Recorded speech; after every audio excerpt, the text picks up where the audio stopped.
Hello दोस्तों, मैं हूं अभिषेक और आज हम कंपेयर करेंगे 4 बजट एंड्रॉइड फ़ोन जो कि काफ़ी पॉपुलर फ़ोन है मार्केट में। और इससे पहले कि मैं ये वीडियो शुरू करूं, मैं आपको बता देना चाहता हूं कि इन सभी फ़ोन्स का हमने फुल रिव्यू कर लिया है। तो हमने इनको अलग अलग एक्सपेक्ट्स पे चेक कर लिया है और उसके बाद ही ये कंपैरिजन रिव्यू हम कर रहे हैं। इस कंपैरिजन में हम आपको बताएंगे इन फ़ोन्स की रैंकिंग, बिल्ड क्वालिटी के हिसाब से, यूज़र इंटरफेस के हिसाब से, कैमरा के हिसाब से, गेमिंग के हिसाब से, स्टोरेज और रैम के हिसाब से और वैल्यू फॉर मनी के हिसाब से भी। तो सारी चीज़ें मैंने हमेशा की तरह अपने नोटपैड पे लिख लिए हैं और हम शुरुआत करते हैं इस कंपैरिजन को। और सबसे पहले हम बात करेंगे इन फोन्स की प्राइस के बारे में और पहले हम बता देते हैं कि कौन कौन से फ़ोन इस कंपैरिजन में आ रहे हैं। तो सबसे पहला फ़ोन जो है इस कंपैरिजन में वो होने वाला है Xiaomi Redmi Note 3। तकरीबन 10,000 रुपये का ये फ़ोन मिल जाएगा आपको। सबसे बढ़िया वैल्यू फॉर मनी फ़ोन ये रहता है प्राइस के हिसाब से अगर हम बात करें तो, और इसमें एक अच्छी परफॉर्मेंस भी आपको मिलती है। सेकंड फ़ोन जो इस कंपैरिजन में आएगा प्राइस के हिसाब से वो रहेगा Lenovo का Xook Z1, जो कि एक अच्छे डिस्प्ले के साथ आता है, एक अच्छे पावरफुल हार्डवेयर के साथ आता है। हालांकि ये हार्डवेयर पुराना है बाकी और फ़ोन से अगर आप कंपेयर करें तो।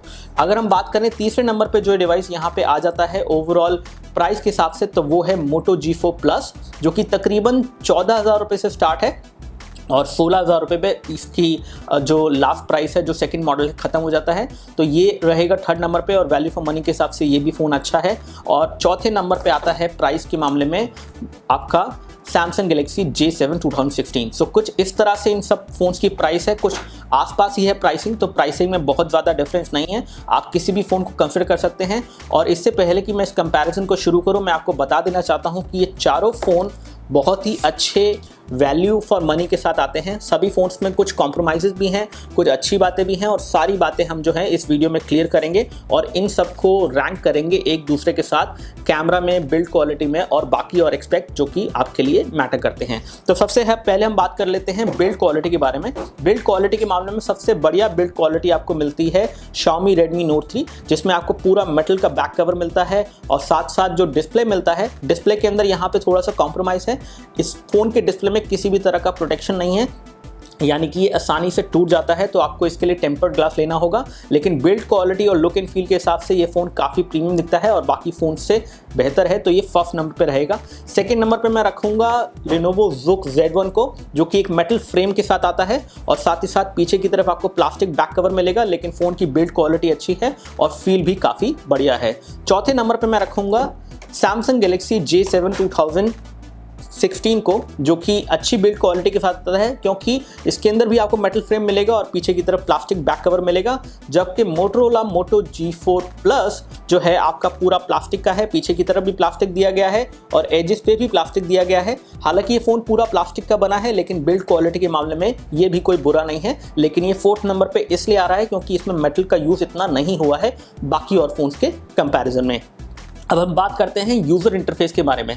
यूज़र इंटरफेस के मामले में सबसे पहला फ़ोन जो मैं रैंक करूंगा वो रहेगा Moto G4 Plus। अब Moto G4 Plus जो है यूज़र इंटरफेस में सबसे ऊपर इसलिए आ रहा है क्योंकि इसमें आपको बिल्कुल स्टॉक एंड्रॉयड UI मिलता है ऑलमोस्ट, और किसी भी तरह का ब्लॉटवेयर जो है फालतू का इसमें नहीं दिखेगा और फ़ोन का ओवरऑल यूज़र एक्सपीरियंस जो है बाकी और फ़ोन से बेहतर है। सेकेंड नंबर पर मैं यहाँ रखूँगा Lenovo Xook Z1 को, जो कि Cyanogen OS के साथ आता है और काफ़ी कस्टमाइज OS है। ये OS लाइट होने के साथ साथ आपको काफ़ी सारे कस्टमाइज फीचर्स ऑफर करता है, जिसके अंदर आप कस्टमाइज कर सकते हैं अपने हिसाब से ऑप्टिमाइज कर सकते हैं यूज़र इंटरफेस को। थर्ड नंबर पे यहाँ पे रहेगा Xiaomi Redmi Note 3, जिसका UI थोड़ा सा हैवी है बाकी और दो फ़ोन से कंपैरिजन में जो मैंने आपको पहले बताए हैं। लेकिन ये फ़ोन यूज़र इंटरफेस में बढ़िया है और ओवरऑल रिस्पॉन्सिव है यूज़र इंटरफेस और काफ़ी कुछ इसके बग्स जो हैं धीरे धीरे Xiaomi फिक्स करते जा रहे हैं ताकि ये फ़ोन यूज़र इंटरफेस में किसी भी तरह की प्रॉब्लम आपको नहीं दे। और साथ ही साथ इस फ़ोन में एक अच्छा हार्डवेयर भी आपको मिलता है। चौथे नंबर पे मैं रखूंगा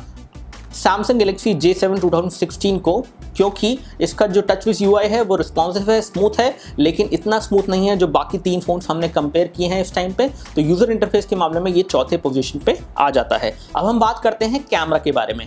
कैमरा के हिसाब से अगर हम बात करें तो सबसे फर्स्ट नंबर पे जो आता है फ़ोन वो आता है Moto G4 Plus, जो कि 16 मेगापिक्सल ऑटो फोकस कैमरा के साथ आता है। साथ ही साथ इसमें आपको फेस डिटेक्शन मिलता है, फेस डिटेक्शन ऑटो फोकस मिलता है, लेज़र ऑटो फोकस मिलता है। तो कैमरा की परफॉर्मेंस और रिजल्ट के हिसाब से सबसे बढ़िया रिजल्ट जो हमें मिले हैं वो मिले हैं हमें Moto G4 Plus में। और सेकंड नंबर पे यहाँ पे आ जाएगा Xook Z1। Xook Z1 second number पे कैमरा में इसलिए आ रहा है क्योंकि इस फ़ोन के अंदर आपको सोनी का सेंसर मिलता है। तो जो कैमरा मॉड्यूल है उसमें जो सेंसर यूज़ हुआ है वो सोनी का सेंसर है और काफ़ी अच्छी कलर्स और काफ़ी अच्छी डिटेल्स आपको शॉट्स में मिलेंगी और डे लाइट शॉट्स बहुत ही बढ़िया आएंगे। इसके बाद जो तीसरे नंबर पे यहाँ पे कैमरा के मामले में आ रहा है वो है आपका सैमसंग गैलेक्सी J7 2016, जिससे आप अच्छी फ़ोटोज़ ले सकते हैं, बढ़िया फ़ोटोज़ ले सकते हैं और क्लैरिटी फ़ोटोज़ की अच्छी है, डे लाइट और लो लाइट दोनों ही बढ़िया है। लेकिन ये थर्ड नंबर पर रहेगा और फोर्थ नंबर पर रहेगा आपका Redmi Note 3, जिसका कैमरा एवरेज है और परफॉर्मेंस के हिसाब से इतना अच्छा नहीं है और ओवरऑल कंपैरिजन के हिसाब से ये चौथे नंबर पे आता है कैमरा डिटेल्स, फोटो डिटेल्स के मामले में, कलर्स के मामले में और ओवरऑल लो लाइट कैमरा फोटोज़ के कंपैरिजन के मामले में भी। अब हम बात करते हैं गेमिंग के मामले में। गेमिंग के अंदर सबसे ऊपर जो पोजीशन ली है वो सबसे पहली पोजीशन ली है Xiaomi Redmi Note 3, जो कि गेमिंग के मामले में सबसे बढ़िया है और इसलिए बढ़िया है क्योंकि इसमें मिलता है आपको Snapdragon 650 काफ़ी अच्छा परफॉर्मेंस देता है आपको गेमिंग के अंदर और काफ़ी अच्छी वैल्यू फॉर मनी के हिसाब से एक बढ़िया गेमिंग फ़ोन आपको मिल जाता है जो कि Xiaomi Redmi Note 3 है। तो इस हिसाब से देखा जाए तो गेमिंग के मामले में ये फ़ोन सबसे बढ़िया है। और सेकंड नंबर पे मैं रखूंगा Zug Z1 को, जो कि अगेन गेमिंग में बहुत बढ़िया है और दोनों फ़ोन बहुत अच्छे हैं गेमिंग के हिसाब से। जो भी गेमर्स इस वीडियो को देख रहे हैं वो इन दोनों में से किसी एक फ़ोन को सिलेक्ट कर सकते हैं। अगर आपका प्राइस बजट 10,000 रुपये तक का है तो आप Redmi Note 3 ले सकते हैं। अगर आपका प्राइस बजट 10,000 से ऊपर का है, 15,000 तक आप जा सकते हैं, तो आप ले सकते हैं Lenovo Zug Z1। अब हम बात करेंगे थर्ड पोजीशन के बारे में। थर्ड पोजीशन के मामले में Samsung Galaxy J7 गेमिंग में थर्ड पोजीशन पे आ जाता है, जिसमें आपको एक अच्छी गेमिंग परफॉर्मेंस मिलती है और किसी भी तरह की प्रॉब्लम आपको गेमिंग में फेस नहीं होगी, हालांकि थोड़ा बहुत लैग आपको मिल सकता है। और फोर्थ पोजीशन पे यहाँ पे आता है Moto G4 Plus, जिसमें आप गेमिंग कर सकते हैं, लेकिन इसमें मिलता है आपको Snapdragon 617, जिसकी वजह से इसकी गेमिंग परफॉर्मेंस इतनी अच्छी नहीं है और गेमिंग के मामले में ये फोर्थ नंबर पे आता है अगर आप बाकी फ़ोन से इसे कंपेयर करें तो। हम बात करते हैं स्टोरेज और रैम के मामले में। स्टोरेज और रैम के मामले में सबसे ज़्यादा स्टोरेज आपको मिलती है प्राइस के हिसाब से Lenovo Zug Z1, लेकिन एक यहाँ पे प्रॉब्लम है कि यहाँ पे स्टोरेज आपको 64 GB मिल रही है, 3 GB रैम मिल रही है, जो कि बहुत बढ़िया है, लेकिन इसमें micro SD memory card slot नहीं मिलता है, जो कि बाकी और 3 फोन्स जो मैंने आपको बताए हैं इन तीनों फोन्स में आपको माइक्रो SD मेमोरी कार्ड का स्लॉट मिलता है। इन स्टोरेज इसमें सबसे ज़्यादा मिलती है 64 GB, जो कि अच्छी बात है। इसके बाद जो सेकेंड नंबर पर स्टोरेज के मामले में आ जाएगा, जो वैल्यू फॉर मनी है स्टोरेज के हिसाब से कि आपको ज़्यादा स्टोरेज चाहिए, ज़्यादा रैम भी चाहिए, पैसे भी ज़्यादा खर्च नहीं करने हैं, तो आप Redmi Note 3 ले सकते हैं। तो Redmi Note 3 आ जाएगा सेकेंड नंबर पे अगर हम स्टोरेज की बात करें और जितने पैसे आप इस पे खर्च कर रहे हैं उसमें आपको कितनी स्टोरेज और कितनी रैम मिलती है। थर्ड नंबर पे यहाँ पे आ जाएगा मोटोरोला का Moto G4। तो Moto G4 Plus जो है यहाँ पे जो स्टोरेज आपको ऑफर कर रहा है, जो प्राइस ऑफर कर रहा है, उसके हिसाब से थर्ड नंबर पे आ जाता है। इस फोन का आपको 32 GB स्टोरेज मॉडल मिल जाएगा, साथ ही साथ इस फोन का आपको मिल जाएगा 16 GB स्टोरेज मॉडल, जो कि तकरीबन 14,000 रुपये का होगा।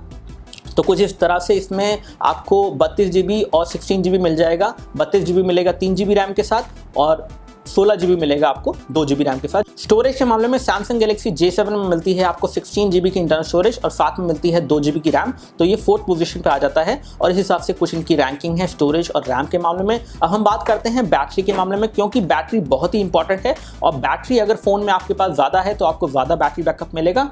इस कंपटीशन में सबसे ऊपर जो आ रहा है वो है Xiaomi Redmi Note 3 और सेकेंड नंबर पर जो आ रहा है वो है Lenovo Zug Z1। अगर हम बैटरी रेटिंग की बात करें तो इसमें मिलती है आपको 4050 mAh की बैटरी, जबकि इसमें मिलती है आपको 4100 mAh की बैटरी। लेकिन बैटरी इसमें ज़्यादा होने के बावजूद जो हमें रिव्यू के अंदर बैकअप मिला है वो हमें ज़्यादा बैकअप मिला है Xiaomi Redmi Note 3। अगर हम बात करें कंपैरिजन के साथ Zug Z1 के हिसाब से, तो Zug Z1 में हमें थोड़ा सा कम बैटरी बैकअप मिला है, लेकिन दोनों ही फ़ोन बैटरी के हिसाब से ऑलमोस्ट इक्वल हैं, तो आप उनको फर्स्ट और सेकंड पोजीशन पे अपने हिसाब से मान सकते हैं।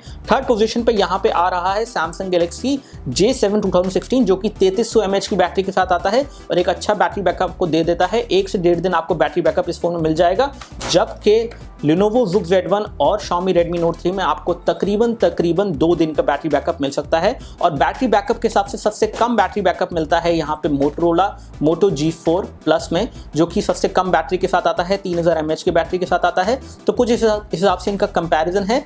ये फोर्थ पोजीशन पे है, जबकि ये दोनों फर्स्ट और सेकंड पोजीशन पे हैं और Samsung Galaxy J7 2016 third position पे आता है बैटरी के मामले में। तो ओवरऑल हम इस फोन को, सारे फोन्स को कंपेयर कर लेते हैं और आपको बता देते हैं कि किस मामले में कौन सा फ़ोन अच्छा है यहाँ पे कुछ कॉम्प्रोमाइज़ भी किए गए हैं सेंसर्स के मामले में, जैसे कि सैमसंग गैलेक्सी J7 में आपका जायरोस्कोप सेंसर नहीं है, जो कि एक इंपॉर्टेंट सेंसर है। इसकी वजह से आप इस फ़ोन में VR का यूज़ नहीं कर पाएंगे, VR हेडसेट में इस फ़ोन को यूज़ नहीं कर सकते हैं। जबकि मोटोरोला मोटो G4 प्लस के अंदर आपको जो सेंसर मिसिंग है वो है आपका मैग्नेटिक फील्ड सेंसर, जिसकी वजह से थोड़ा बहुत आपको नेविगेशन में प्रॉब्लम होगा, लेकिन नेविगेशन इसमें चल जाता है और वो हमने टेस्ट कर लिया है। अब इस हिसाब से अगर हम देखा जाए तो कुछ कमियां भी हैं फ़ोन्स में, कुछ अच्छी बातें भी हैं, लेकिन मैं आपको बता देता हूं कौन सा फ़ोन किस डिपार्टमेंट में सबसे बढ़िया है। अब प्राइस के हिसाब से सबसे ज़्यादा वैल्यू फॉर मनी जो है वो है Redmi Note 3।